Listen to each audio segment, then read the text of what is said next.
Μετά από μια επιτυχημένη κυκλοφορία των μοντέλων iPhone 12 πέρυσι, η Apple στοχεύει να κάνει μια ακόμα μεγάλη επιτυχία με τα επερχόμενα iPhone 2021. Τα νέα μοντέλα αναμένεται να διαθέτουν μεγαλύτερες μπαταρίες, μικρότερες εγκοπές, βελτιωμένη απόδοση και πιο προηγμένες οθόνες που μπορεί να διαθέτουν λειτουργία Always On.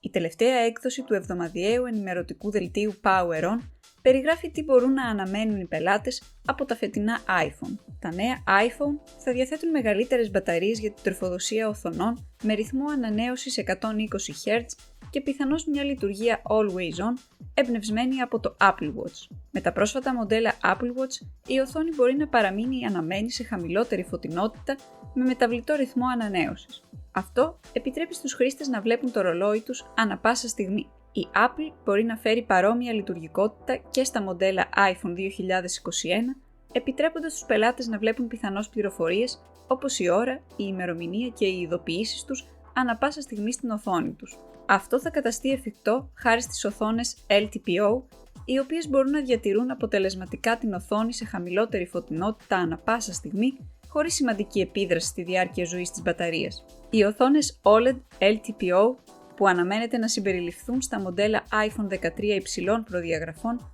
θα επέτρεπαν επίσης τη συμπερίληψη ρυθμού ανανέωσης 120 Hz.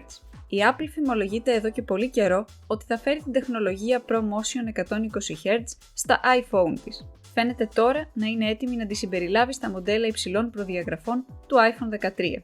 Πέρα από τη βελτιωμένη απόδοση και τις νέες δυνατότητες κάμερας, τα μοντέλα της επερχόμενης σειράς iPhone 13 περιλαμβάνουν πολύ λίγες αλλαγές στο σχεδιασμό για τα νέα iPhone. Η Apple πέρυσι παρουσίασε μια επίπεδη σχεδίαση για το iPhone και το iPhone 13 θα βασιστεί σε αυτόν τον σχεδιασμό. Ωστόσο, τα νέα iPhone θα είναι ελαφρώς παχύτερα και βαρύτερα για να φιλοξενήσουν τις πιο προηγμένες οθόνες και τις μεγαλύτερες μπαταρίες.